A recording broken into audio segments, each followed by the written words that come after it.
الرحمن الرحیم۔ صحابہ کرام رضی اللہ عنہم کے مابین جو علمی، فروعی یا اجتہادی اختلاف ہوا تھا، اگر ہم قرآن اور حدیث اور تاریخ کھول کر 1400 سال بعد اس کو حل کرنا چاہیں، یا کون حق پر تھا کون ناحق پر تھا، یا نعوذ باللہ من ذالک ان کے شان میں گستاخی کرے، یہ تو گناہ کبیرہ ہے اور حلال سمجھنا کفر ہے۔ تو یاد رکھو کہ صحابہ کرام کی جو ذات ہے وہ بہت اونچی ذات ہے، قرآن و حدیث میں ان کی تعریف ہے۔ تو تاریخ یا ضعیف روایات، اس کی وجہ سے ان پر طعن کرنا اجماعاً تمام صحابہ پر، وہ تو کفر ہے۔ یا حلال سمجھنا، وہ بھی کفر ہے۔ تو ہم کو چاہیے کہ صحابہ کرام اور اہل بیت سے محبت کریں۔ قرآن میں ان کی محبت کا درس ہے، حدیث میں ان کی محبت کا درس ہے۔ تو ایسے لوگ ہوتے ہیں کہ 4 گھنٹے ایک صحابی کو پکڑ لیتے ہیں اور اس کے ساتھ ساتھ رضی اللہ عنہ بھی کہتے ہیں کہ اللہ ان سے راضی ہے، اور ان کے خلاف بولتے جاتے ہیں۔ تو ہم کو ضرورت کیا پیش آتی ہے، اس میں امت کا کیا فائدہ ہے؟ کیا فائدہ ہے؟ قرآن، حدیث اور تاریخ سے ہم اس مسئلے کو حل نہیں کر سکتے ہیں۔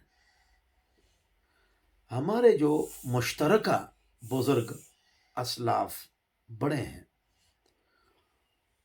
انہوں نے ان روایات کے بارے میں جو روایات واقعتاً دماغ میں پریشانی پیدا کرتی ہیں، چلو صحیح بھی ہیں، ہمارے بزرگوں نے ان کے بارے میں کیا کہا؟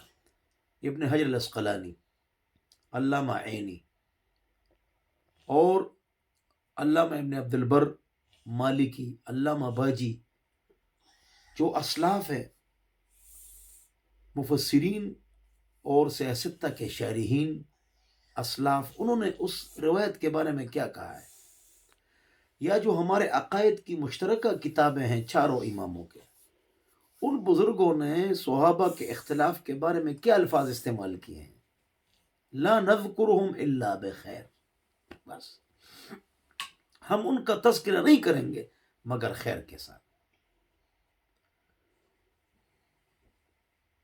تو ایک آدمی تاریخ میں اس کے پیچھے ہم پڑ گئے، تو فائدہ کیا ہے؟ ہم اسلام کی کون سی خدمت اس بارے میں کر رہے ہیں اور اچھل رہے ہیں، چیخیں مار رہے ہیں۔ اور وہ نوجوان ینگ طبقہ جو فجر کی نماز میں مستقل غیر حاضر رہتا ہے، چوک اور دکان میں اسی آدمی کی تعریف وہ کرتے ہیں جو صحابہ کے خلاف بولتا ہے۔ جب ہمارے تمام اسلاف نے، بزرگوں نے، امام احمد شافعی، انہوں نے بھائی یہ اجتہاد جو تھا، اختلاف جو تھا وہ اجتہادی تھا، جب انہوں نے کہہ دیا ہے تو ہم کو کیا ضرورت ہے کہ دوبارہ اس موضوع کو ہم اٹھائیں اور عوام کے سامنے 4 گھنٹہ بولیں؟ تو مسجد خالی ان کو نمازی بناؤ، ان کو دین پر لے آؤ، ان کو اللہ والا بناؤ، تہجد میں ان کو کھڑا کر دو، وہ اللہ کے سامنے روئیں۔ رونے کا جو باب ہے اللہ کے سامنے وہ بند ہو گیا ہے۔ تہجد ہو، ذکر، قرآن کی تلاوت، اس پر لگائے امت کو۔ ہم ان مسائل کو کیوں اٹھاتے ہیں؟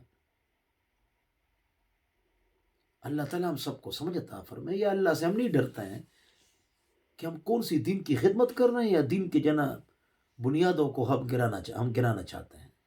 اللہ ہم سب کو سمجھ عطا فرمائے، صحابہ اہل بیت سے محبت نصیب فرمائے، اور جو ہمارے اسلاف نے فیصلہ کیے اس پر ہم عمل کریں۔